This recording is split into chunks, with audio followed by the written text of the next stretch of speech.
IIT జేఈలో మంచి rank రానటువంటి విద్యార్థులకు బెస్ట్ ఆప్షన్ సిఎస్ఈఎంఏ కోర్సులు అడ్మిషన్స్ జరుగుతున్నవి. మీ అల్లుడు వైఎస్ జగన్మోహన్ రెడ్డి గారు మిమ్మల్ని ఆదరించి ఎప్పుడైనా టికెట్ ఇవ్వాలని అనుకున్నారు? అసలు మీరు అడిగారా? లేదు, అనుకోలే, నేను అడగలేదా? అడిగితే ఇచ్చేవారేనా? ఇంకా ఇచ్చేవారు, ఎందుకంటే గెలిచేవాడిని కదా. అంత సంబంధాలు ఉన్నాయంటారా?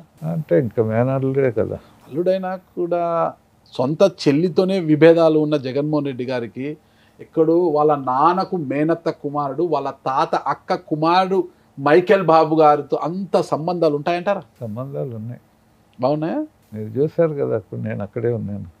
అక్కడే ఉన్నారంటే సీఎంఓల్లో లోపలేం లేరు, అందరితో పాటు మీరు కూడా బయట కూర్చొని ఉన్నారు. సంబంధాలు ఉన్నాయి, మంచి సంబంధాలే. మరి అంత సంబంధాలు ఉన్నాడు, మీ కుమారుడికి ఒక సాప్ డైరెక్టర్ పదవి మాత్రం ఇవ్వగలిగారు, ఒక మంచి పదవి ఇచ్చిండొచ్చు కదా. నేనే అడిగాను, చైర్మన్ పోస్ట్ అడిగాను. ఇప్పుడు డైరెక్టర్ ఇష్టం లేమామా అన్నాడు. సరే అన్న. ఆ కుటుంబానికి దగ్గరగా ఉన్న, నాకు తెలిసి మీకు కావచ్చు, మరోవైపు వైఎస్ భారతి గారికి బంధువుగా ఉన్న దుష్యంత్ రెడ్డి గారికి కావచ్చు, ఏ రోజు ఏం న్యాయం జరగలేదని అనుకుంటా కదా. జరిగే వాళ్ళకి జరిగింది. నేనుగా ఏం జగన్ దగ్గర ఏదో పెద్దగా సాయం పొందేవాడిని కాదు. ఎవరికైనా ఏదైనా ట్రాన్స్ఫర్లు ఇది ఉంటే చిన్న చిన్న పోయేవాడిని, హెల్ప్ చేసేవాడు. రాజశేఖర రెడ్డి కూడా హెల్ప్ చేసేవాడు. ఆయన జగన్కు నా మీద ప్రేమ ఉంది, షర్మిలాకు నా మీద ప్రేమ ఉంది. ఓకే, ఇప్పుడు ఫ్యాక్షన్ అంతా అయిపోయింది, శివారెడ్డి గారు లేరు, ఎవరు లేరు అసలుకి. ఇప్పుడు పరిస్థితి ఏంటి అసలుకి? ఎక్కడ అంటే దేవగుడి శంకర్ రెడ్డి కుటుంబంతో మీకు అనుబంధాలు అలాగే ఉన్నాయి అప్పటి నుంచి ఇప్పటి వరకు కూడా, పరిస్థితి ఎలా ఉందంటారు అక్కడ? బాగుందా? ఆదినారాయణ రెడ్డితో కూడా ఫోన్లో మాట్లాడాను.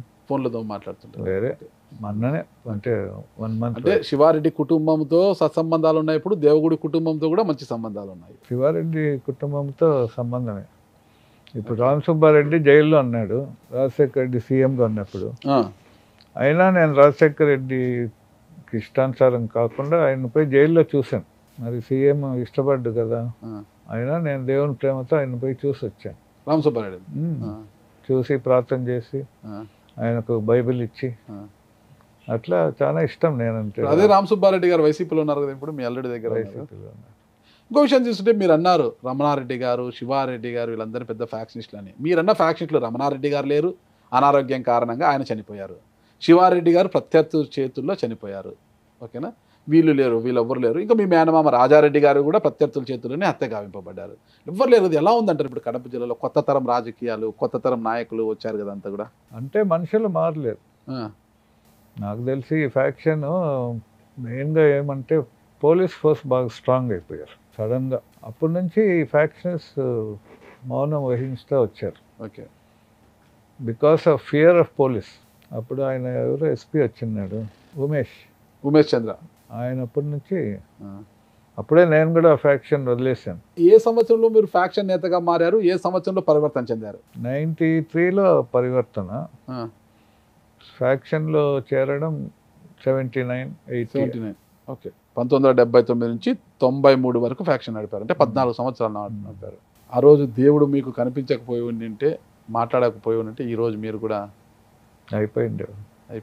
ఇప్పుడు ఎలా ఉంది? ఇప్పుడు దేవుడు భక్తుడు అయిపోయారు, పూర్తిగా పునీతులైపోయి. ఇప్పుడు ఎలా ఉంది? ఈ లైఫ్ ఎలా ఉంది? లైఫ్ దీనికి మించిన లైఫ్ లేదండి. అంతే.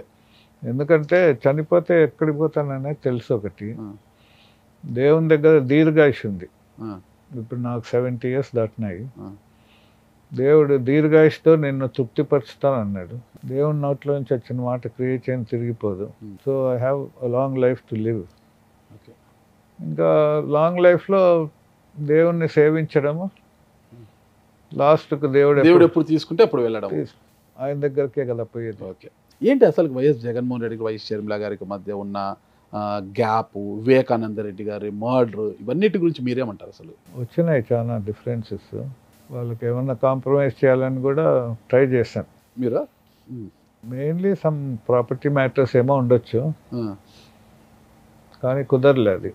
మరి భవిష్యత్తులో పరిస్థితి ఏంటి అసలుకి? ఏమో మరి, రాజకీయం వాళ్ళు చేస్తున్నారు.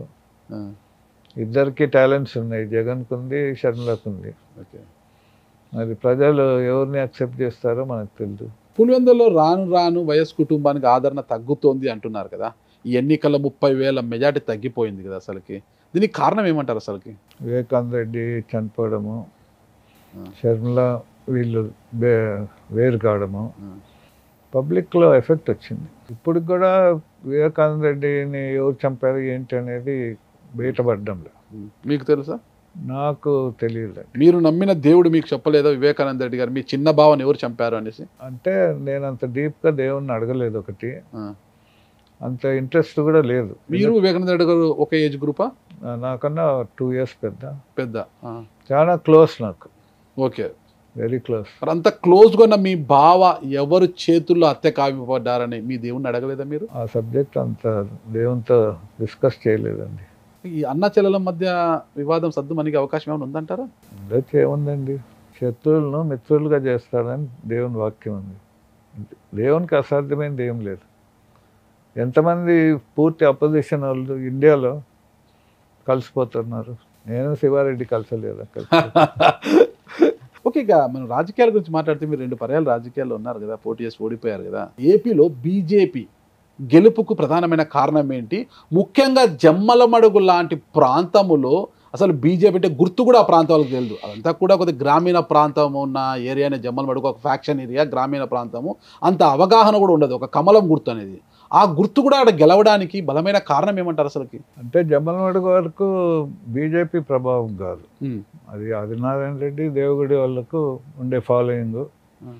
తర్వాత యువతల క్యాండిడేట్ కూడా వీక్ కాబట్టి. ఎవరు? సుధీర్ రెడ్డి, డాక్టర్ సుధీర్ రెడ్డి.